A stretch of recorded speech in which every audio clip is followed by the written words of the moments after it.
Prezados irmãos, louvado seja nosso Senhor Jesus Cristo, para sempre seja louvado, e nossa Mãe Maria Santíssima. Estamos no 5º domingo da Páscoa.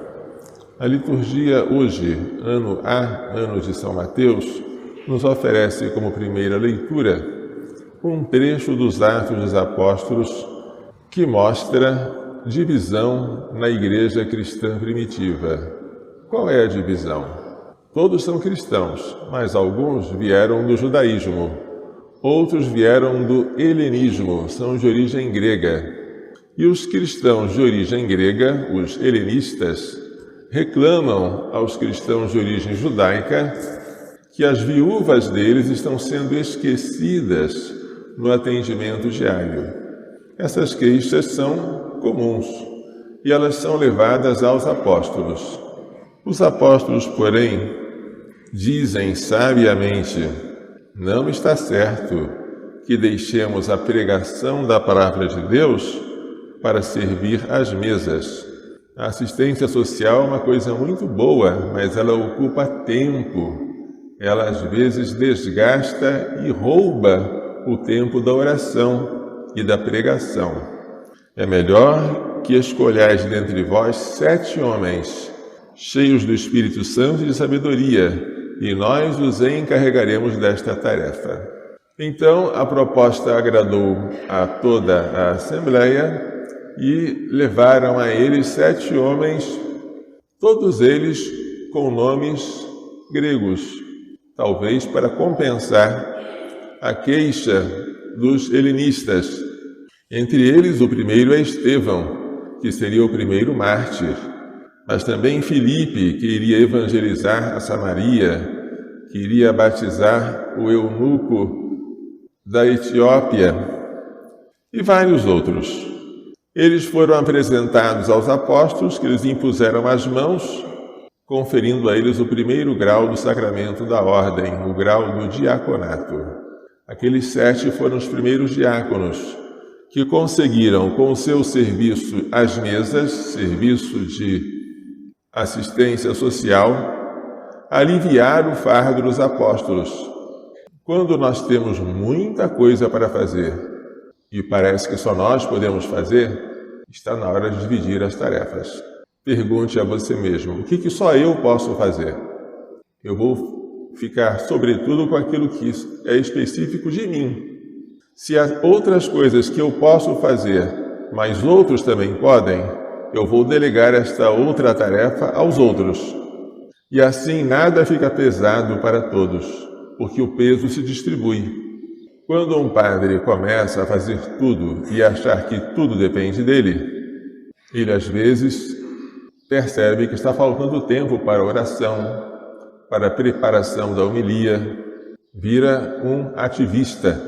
Foi por isso que a Igreja instituiu os bispos, os padres, os diáconos, cada um no seu grau, para exercer funções diversas na Igreja de Deus. A segunda leitura é extraída da primeira carta de São Pedro, portanto, é uma carta de um Papa, o primeiro Papa. São Pedro exorta os cristãos a se aproximarem do Senhor. Aproximai-vos do Senhor. É bonito isso, porque no Antigo Testamento, Moisés recebeu a ordem de que ninguém deveria aproximar-se da montanha. Aquela montanha era terrível, fogo, vento, trovão. Agora o Senhor se torna acessível. Devemos nos aproximar dele. Por quê? Porque ele veio para se tornar caminho. Nós não nos afastamos do caminho, nós andamos no caminho. Aproximai-vos do Senhor. O Senhor é uma pedra viva, viva porque Ele vive. Ela foi rejeitada pelos homens, é verdade.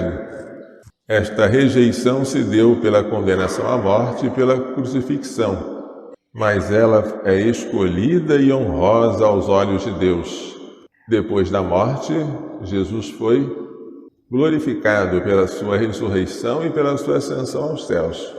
Do mesmo modo, também vós, como pedras vivas, semelhantes a Jesus, pedra viva, formai um edifício espiritual. A igreja é comparada com uma construção, em que nós somos pedrinhas, mas pedras vivas. Vivas porque estamos cheios da graça, vida de Deus em nós.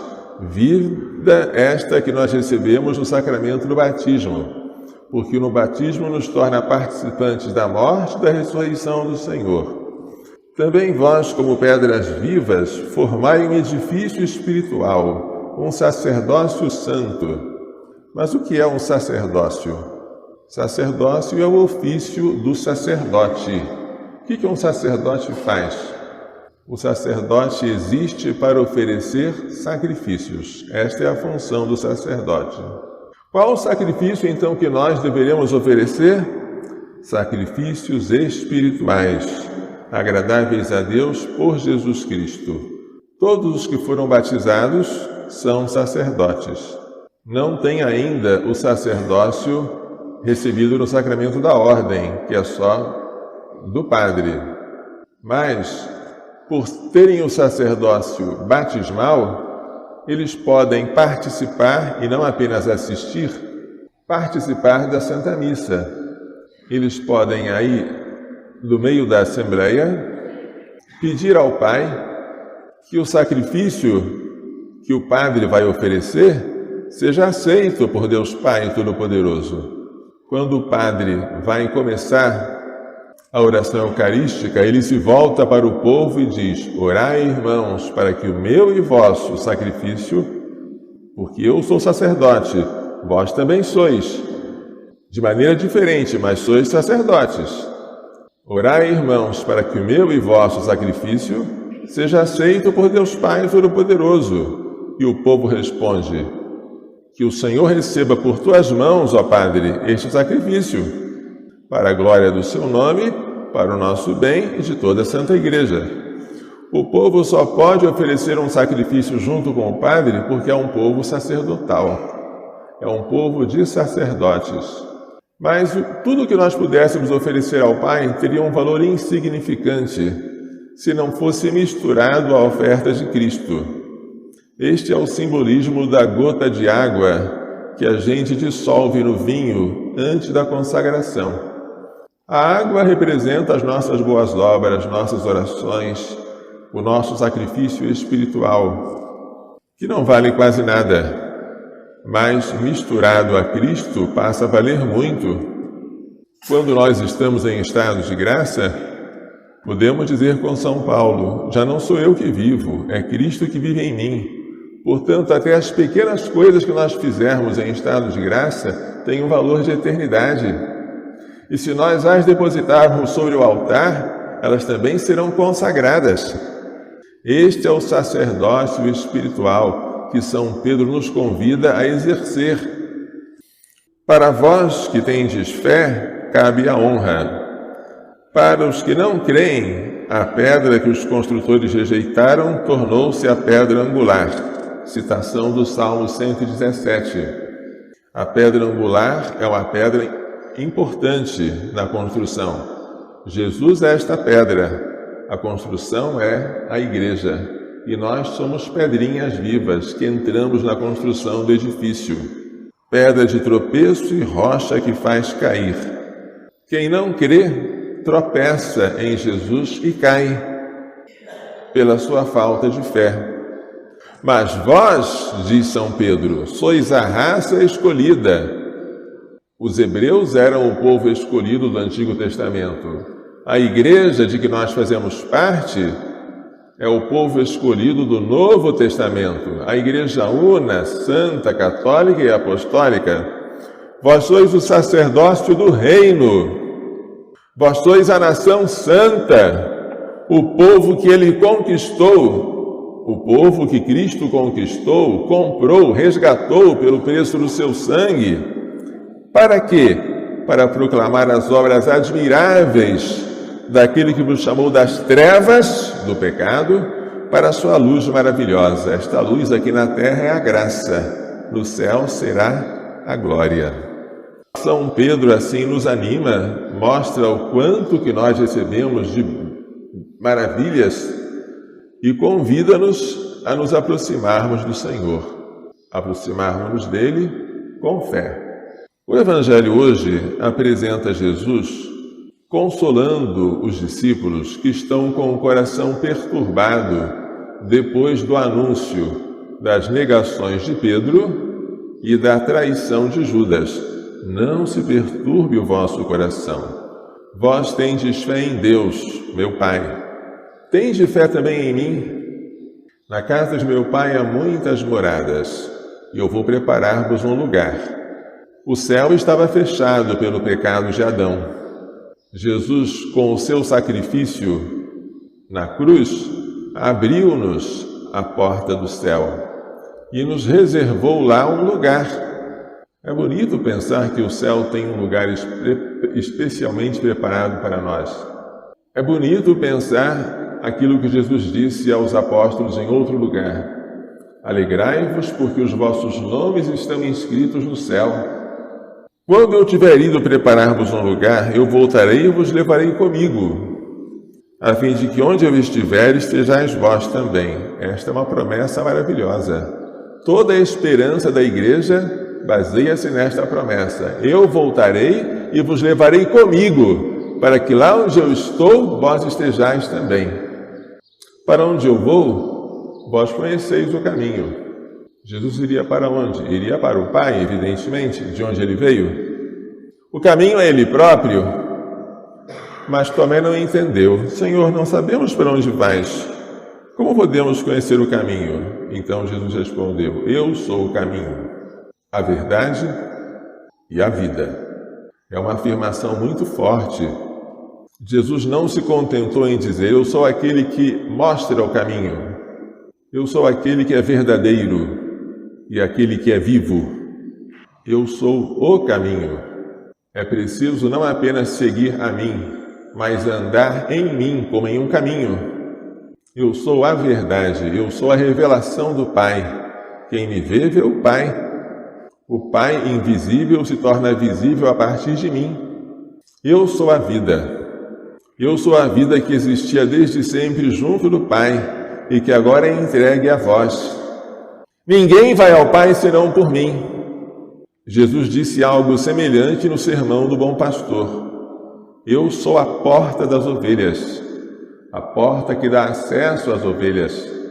É por Jesus que nós temos acesso ao rebanho dele. É por Jesus que nós temos acesso ao Pai, porque ele faz a função de porta e de caminho. Tudo passa por ele. Então Filipe, tão intrigado porque Jesus falava tanto do Pai, fez um pedido: mostra-nos o Pai. Isto nos basta. Filipe talvez pensasse em uma revelação fulgurante do Pai, como no Antigo Testamento, quando Deus se revelava por meio da fumaça, da nuvem, do fogo, do trovão. Mas Jesus diz: há tanto tempo estou convosco e não me conheces, Filipe? Quem me viu, viu o Pai. Como é que dizes: mostra-nos o Pai? Não acreditas que eu estou no Pai e o Pai está em mim? Acreditas, quer dizer, a presença do Pai em Jesus e a presença de Jesus no Pai deve ser percebida pela fé e não pela visão. Filipe queria ver. Jesus convida o Filipe a crer. A visão do Pai está reservada para o céu, na luz da glória. Mas crer no Pai é para já. Crer que Jesus está no Pai e que o Pai está em Jesus é um artigo de fé. As palavras que eu digo, não as digo por mim mesmo. O Pai, permanecendo em mim, realiza as suas obras. Jesus não diz: eu sou o Pai, nem diz: o Pai sou eu. As duas pessoas são distintas, mas diz que um está no outro, porque os dois são o mesmo e único Deus. Crede-me, eu estou no Pai e o Pai está em mim. Veja a insistência de Jesus em impedir que nós creiamos. Por que ele pede tanto? Porque sem a fé é impossível agradar a Deus. A fé é o começo de tudo, não é o fim. O fim de tudo é a caridade. porque a caridade não passa jamais, mas tudo começa pela fé. Crede, ao menos por causa destas mesmas obras. Jesus fez tantas obras boas, curou doentes, limpou leprosos, perdoou pecadores, ressuscitou mortos. Estas obras são sinais que deveriam levar os discípulos a crerem em Jesus. Em verdade vos digo, quem crê em mim fará as obras que eu faço, e fará ainda maiores do que estas, porque eu vou para o Pai. A fé em Jesus tem um poder maravilhoso. Quem crê em Jesus faz tudo o que Jesus fez e faz coisas ainda maiores. Quem costuma ler a vida de santos, às vezes se admira. Nossa, este santo aqui fez milagres que superam os que Jesus fez. Enquanto Jesus ressuscitou 3 mortos, o filho da viúva de Naim, a filha de Jairo e Lázaro, há santos que ressuscitaram muitas pessoas, superaram a Jesus. Por quê? Porque eles creram. É a fé em Jesus, a fé completa, total, absoluta, é que é capaz de obter todos os milagres. O milagre maior de todos não é a ressurreição de um morto físico, é a ressurreição espiritual, a conversão de um pecador. E este milagre é maravilhoso. Como é bonito ver um pecador que entra no confessionário morto e sai de lá vivo. É um milagre. Somos então convidados a crer que Jesus está no Pai, mas também que Jesus está no próximo. Tudo que fizermos ao próximo é a Jesus que fizemos. Somos convidados a crer que, se somos batizados, exercemos um sacerdócio. Mas esse sacerdócio é santo. Santa deve ser a nossa oferta. E santa deve ser a nossa vida para conformar-se com a dignidade desse sacerdócio. E devemos pedir a Jesus que a nossa fé, que já existe, graças a Deus, se torne completa, se torne perfeita, para que Ele possa realizar em nós todas as maravilhas que Ele quer, mas que são impedidas pela nossa falta de fé. Que Maria Santíssima, feliz que acreditou, e seu castíssimo esposo São José nos faça entender e pôr em prática as lições desta liturgia. Louvado seja nosso Senhor Jesus Cristo. Para sempre seja louvado, e nossa Mãe Maria Santíssima.